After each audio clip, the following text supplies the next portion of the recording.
नमस्कार, आप देखना शुरू कर चुके हैं वैभव क्रांति चैनल। हमारे साथ मौजूद हैं आम आदमी पार्टी के पलवल विधानसभा क्षेत्र से सक्रिय धर्मेंद्र सिंह। पार्टी में उनके पास जिला सचिव का ओहदा है और एक संकल्प लिया है, विधानसभा के चुनाव तक वो नंगे पैर रहेंगे, अपने विधानसभा क्षेत्र में सक्रिय रहेंगे। धर्मेंद्र जी, सबसे पहले तो बताइए कि चुनाव की घोषणा हो गई और आपने संकल्प ले लिया। संकल्प लेने की वजह क्या थी? नमस्कार भूटानी जी। पहले तो संकल्प लेने की वजह ये थी कि मैंने 3 संकल्प लिए थे भूटानी जी। एक तो मैं चुनाव तक नंगे पैर प्रचार करूंगा पार्टी का। दूसरा, अन्न का त्याग मैंने किया था कि जब तक आखिरी मतदान होगा उस दिन तक मैं अन्न का त्याग करूंगा। तीसरा संकल्प था कि मैंने घर छोड़ दिया, मैं पार्टी ऑफिस को ही मैंने अपना घर बना लिया। ये तीनों संकल्प लिए थे मैंने, और ये संकल्प इस वजह से लिए थे कि हमें अच्छे सरकारी स्कूल बनाने हैं, हमें अच्छे सरकारी अस्पताल बनाने हैं जिसमें इलाज हो सके लोगों का। अभी ये मैं तो ये कहूँगा कि प्राइवेट कंपनियां बन गई हैं जो बड़े बड़े हॉस्पिटल्स हैं, इसमें सिवाय लूट का और कुछ नहीं होता। और सत्ता में जो लोग बैठे हैं उनकी भागीदारी है इसमें, ये स्पष्ट दिखता है, क्योंकि लगाम नहीं है कोई किसी भी तरह की। 10 रुपये की दवाई 500 रुपये की मिलती है, 200 रुपये का इंजेक्शन 2000 रुपये का मिलता है, 5000 रुपये का मिलता है। इन सब चीज़ों पे सत्ता की लगाम नहीं है। तो उन सब चीज़ों को देखते हुए मैंने संकल्प लिया था कि मैं संकल्प लेता हूँ, पब्लिक से ये निवेदन करूँगा इस संकल्प के साथ कि वो इस बार आम आदमी पार्टी को एक मौका दे के ज़रूर देखें, क्योंकि हमने दिल्ली पंजाब में ये काम करके दिखाए हैं। लोगों के जो जनहित के काम है वो हमने करके दिखाए हैं। पड़ोसी राज्य में, दिल्ली में और पंजाब में बिजली फ्री हो सकती है, तो हरियाणा में क्यों नहीं हो सकती? ये प्रश्न चिन्ह है यहाँ की सरकारों पर। हमने करके दिखाया है, और यहाँ की सरकारें सिवाय पूरे प्रदेश पे कर्जा बढ़ाने के कुछ नहीं कर रही। आप देखेंगे कि जिस दौरान 2014 में सत्ता सौंपी गई थी भाजपा को, उस दौरान 41,000 करोड़ का कर्जा था प्रदेश के ऊपर, और आज ये कर्जा बढ़ के 3 लाख करोड़ के आसपास का हो गया। अब आप देखिए, इनके पास युवाओं को रोज़गार देने के लिए पैसे नहीं है, मतलब इतने पैसे नहीं है कि युवाओं को रोज़गार दे के सैलरी दे सके। जो सैलरीड हैं, सरकार के नुमाइंदे हैं, जो सरकारी कर्मचारी हैं, उनकी सैलरी लेट हो जाती है। तो ये सारी चीज़ों को देख के मैंने संकल्प लिया था। बाकी सब पलवल की जनता है, पलवल की लोग तय करेंगे कि क्या करना है क्या नहीं करना। अच्छा, जब आप पैदल चलते हैं तो कंकड़ पत्थर चुभते हैं आपको? चुभते हैं, गड्ढे भी आते हैं, वो गड्ढे भी आते हैं जहाँ वो रास्ते भी आते हैं जिनमें पानी भरा होता है। बटे बड़ा अच्छा हुआ ये ऊपर वाले ने जो भी मुझसे संकल्प दिलवाया था कि मुझे ध्यान रहेगा, एक एक गड्ढा, एक एक रास्ता जिसमें पानी भरा हुआ है वो मुझे याद रहेगा। और पलवल की जनता ने अगर मुझे मौका दिया तो एक एक गड्ढा और एक एक जिस रास्तों में पानी भरा पड़ा है उन सबको सही करने का काम करेंगे, क्योंकि मैं भूलूंगा नहीं, क्योंकि रास्तों से गुजरूंगा मैं, जिन परेशानियों का सामना मैं करूंगा, मैं ये भी महसूस करूंगा कि कितने लोग ऐसी परेशानियों का सामना दिन रोज़ करते हैं। अच्छा, इस दौरान आप अवधि में पैदल चलेंगे, गाड़ी का इस्तेमाल भी करेंगे? देखिए, जो प्रचार होगा जहाँ तक संभव होगा वहाँ पैदल प्रचार करेंगे। मान लो जैसे किसी यहाँ से रसूलपुर गांव जाना पड़ गया हमें प्रचार के लिए, हमें बड़ौली गांव जाना पड़ गया, तो वहाँ तक गाड़ी में जाएंगे, उसके बाद गांव में पैदल प्रचार करेंगे। अच्छा, आपके इस कदम का अनुसरण आपकी पार्टी के दूसरे पदाधिकारियों ने क्यों नहीं किया? देखिए, ये सबका अपना निजी विषय है, ये निजी विषय है सबका। मुझे लगा कि मुझे ऐसा करना चाहिए, गुरु महाराज की कृपा है, बाबा फलारी बाबा रामदास बाबा का चेला हूँ मैं, तो हो सकता है उनसे कोई शक्ति मुझे ऐसी मिली हो कि मैं ये संकल्प ले सकूं। बाकी जो साथी हैं हमारे वो सपोर्ट करते हैं, उन्हें लगता है कि यार धर्मेंद्र भूखा होगा तो वो मौसमी लेके आते हैं, उन्हें लगेगा कि लगता है कि यार धर्मेंद्र भूखा है तो वो जूस का इंतज़ाम करते हैं। तो उनकी भावना जो है मुझे वो और सुदृढ़ और संकल्पित बना देती है मुझे। कई लोग ऐसे भी तो कहते होंगे, आपके साथी लोग कहते होंगे पार्टी के, कि ये धर्मेंद्र सिंह की ये पागलपंथी है। ये देखिए, पागलपंथी तो हमारे अंदर तभी शुरू हो गई थी जब हमने भ्रष्टाचार के खिलाफ अन्ना आंदोलन में हम लोग शामिल हुए थे, वरना हम जैसे आम लोगों का राजनीति से क्या मतलब था। सीमित संसाधनों में हम राजनीति करना जानते हैं, ये हमने दिल्ली के चुनाव में दिखा दिया था लोगों को। ये पागलपंथी तो थी कि मुख्यमंत्री शीला दीक्षित के सामने एक नई पार्टी बना के अरविंद केजरीवाल जैसे नेता उनको हरा देते हैं। ये पागलपंती का ही तो नतीजा था। 12 बार चुनाव जीतने वाले एक नेता को एक 40 गज के मकान में रहने वाली राखी बिरला हरा देती है। ये पागलपंती थे, और इतिहास जब रचा जाता है तो वो पागल ही रचते हैं। ये भी इतिहास के पन्नों में दर्ज है सर। आप आए तो थे आम आदमी की दशा बदलने के लिए, खुद की दशा बदल दिया आपने। केजरीवाल जी ने कहा था कि हम सरकारी बंगला नहीं लेंगे, गाड़ी नहीं लेंगे। आज देखो सरकारी बंगला भी है और शान शौकत वाला है, गाड़ी भी माशाल्लाह बहुत है, जबकि वैगन आर में चला करते थे वो केजरीवाल जी। देखिए, ये कुछ चीज़ें सरकारी संपत्तियां हैं, ये उनकी निजी संपत्ति नहीं है।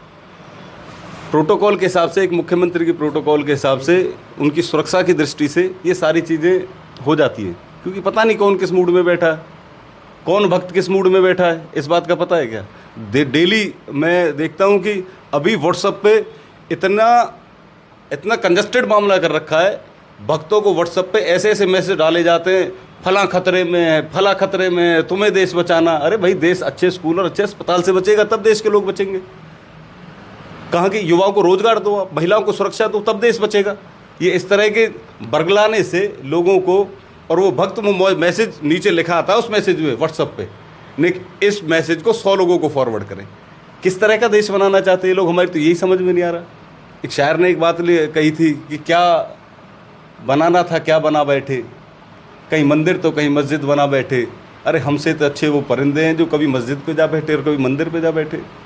तो ये मोहब्बत से देश चलेगा, नफ़रत से नहीं चल सकता। नफ़रत से तो एक परिवार नहीं चल सकता।